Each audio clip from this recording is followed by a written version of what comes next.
Hello scholars and welcome back to music class. Our objective for class today is to listen to and follow along with a concert. In this concert, you're going to learn about a composer named Dvorak and his music in the New World Symphony.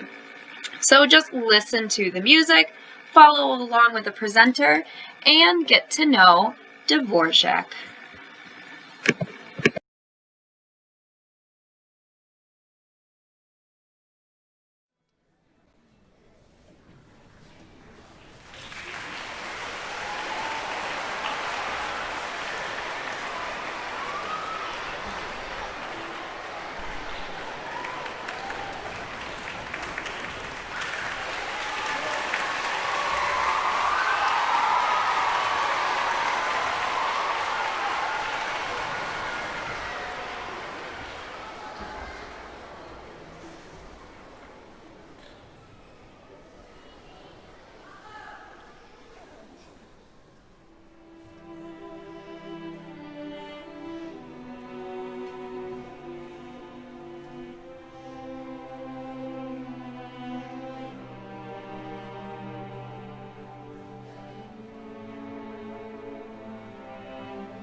Thank you very much. I want to welcome all of you to our Young People's Concert here this morning. We're so glad that you're here.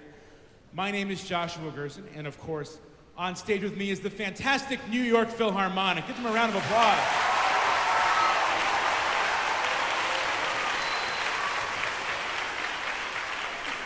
Now, please join me in welcoming our host for today's concert, Ted Wiprud. Thank you, Joshua. Hello, everyone. So today's concert, as you know, is called Antonin Dvorak's New World Symphony, In Search of an American Voice.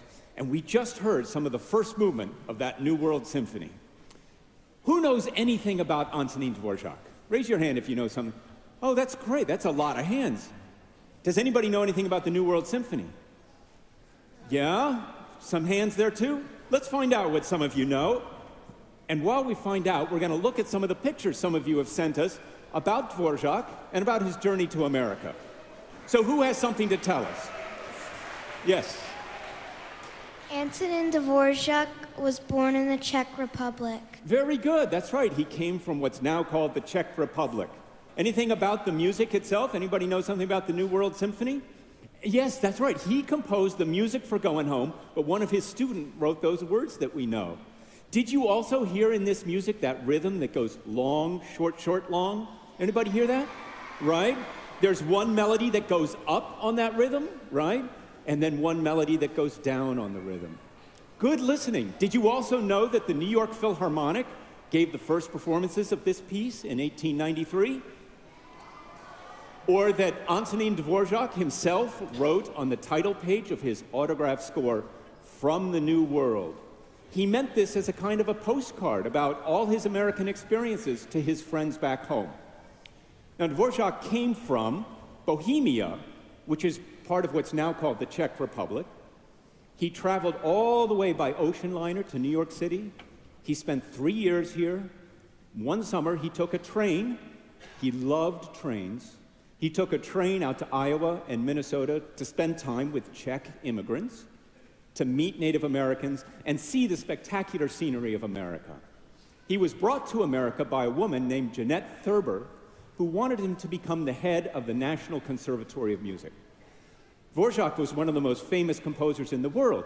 People just loved the fresh new sound of his music, which was rooted in the folk music of his homeland. So what makes Czech folk music sound different from regular classical music? Anybody, you know something? Yeah? Because they have a different language. Yeah, it's a different language. It makes a different kind of music. That's a very good answer. It's also because of the pentatonic scale, right? Have some of you learned about the pentatonic scale? Terrific. In normal classical music, we use the 7-note scale called the diatonic scale. Michelle, could you show that to us?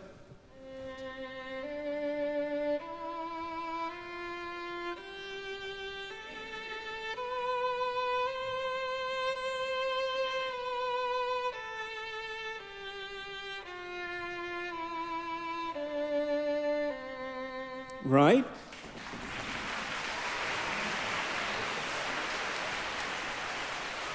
But the pentatonic scale has how many notes?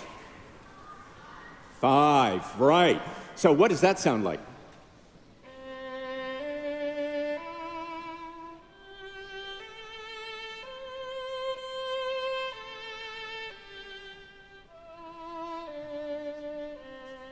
Thank you. 1, 2, 3, 4, 5, 1. Sing that with me so you get it in your ear. 1, 2, 3, 4, 5, 1. 1, 5, 4, 3, 2, 1. Every time I feel the Spirit moving in my heart, I will pray. Yes, every time I feel the Spirit moving in my heart, I will pray.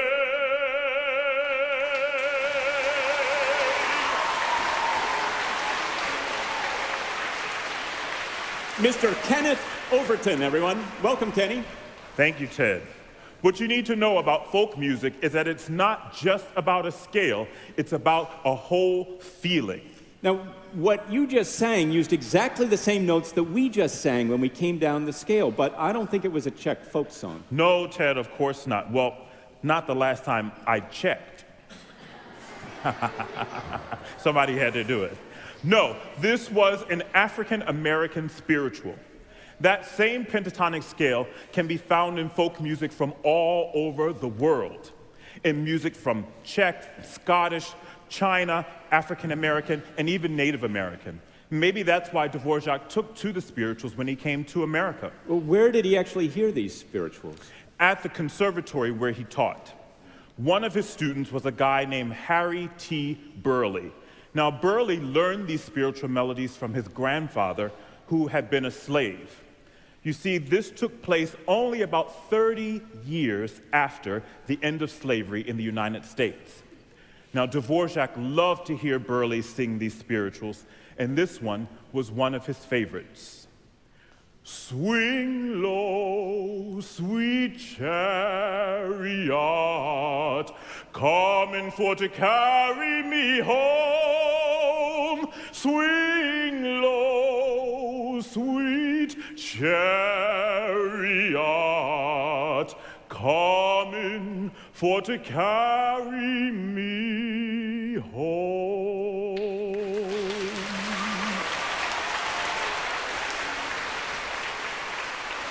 Kenny, you sound fantastic. But you know, we've actually heard a melody that sounded just like that already in our concert in Dvorak's New World Symphony. Maybe you all remember it. It sounded like this.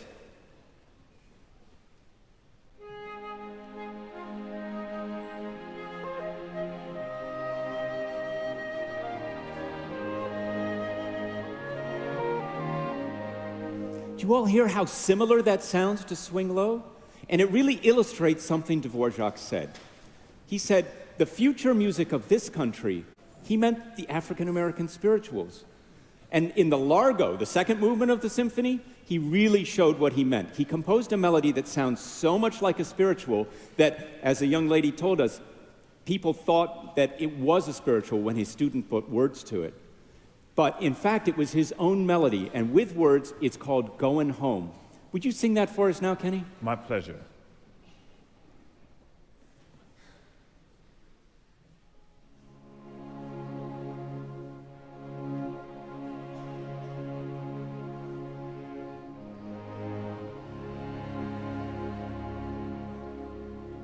Going home, going home, I'm a-going home, quiet like some still day, I'm just going home. It's not far, just close by, through an open door. Work all done, care laid by, going to fear no more. Mother's there expecting me, father's waiting too. Lots of folks gathered there, all the friends I knew.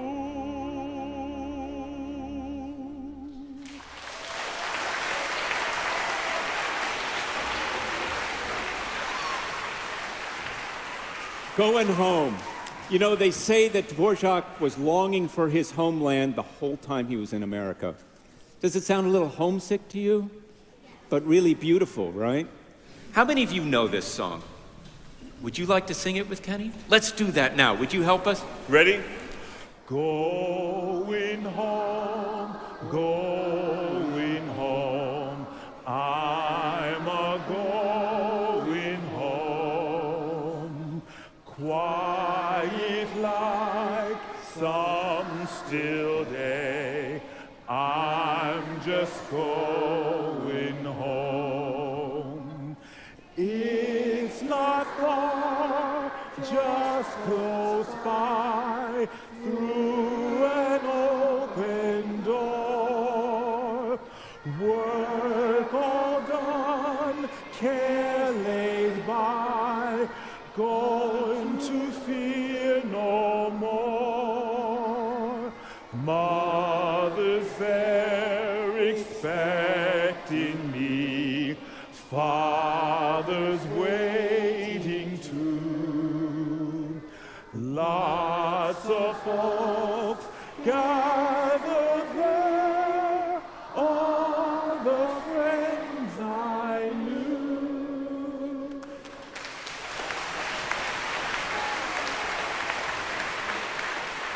Just wonderful. Thank you all so much for that. Now, in the symphony, of course, there are no voices, but Dvorak gives that melody to a very special instrument. Grace Shryock, would you stand up and show us? Hi, everybody. I hope you guys are having a great time so far.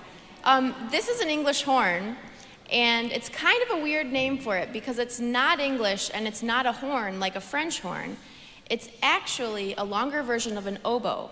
And because it's longer, it makes a lower sound that's very beautiful and mellow, and a lot of composers like to use it for slow melodies, just like Dvorak did in the Largo that you're about to hear. This is one of the most famous English horn solos ever written, and I can't wait to play it for you. Thank you, Grace.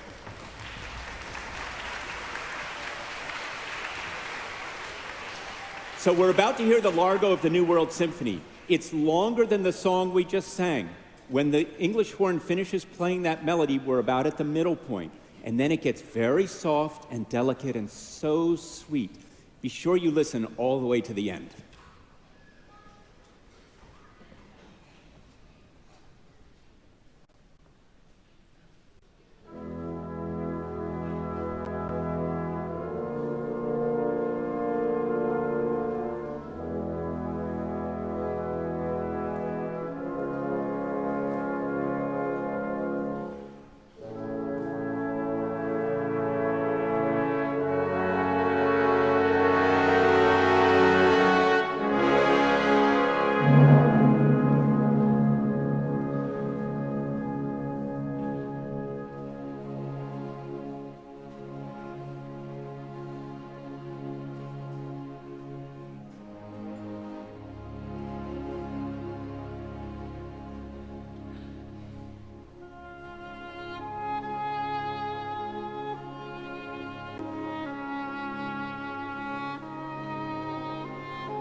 Now, some of your classes sent us videos of performances of your own version of that Largo melody.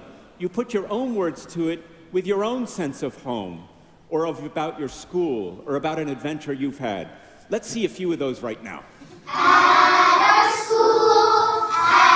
our school, we learn about the world. Just as you whisper yourself to sleep.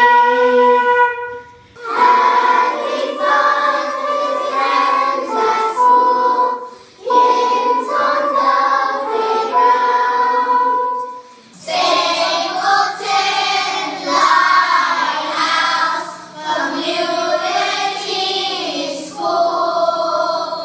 Magic happens here today, making dreams come true. Soft and sweet, little bed, home from a long trip. I am so homesick, I want to go home, but I want to explore New York, that's not my home. Great work, everybody.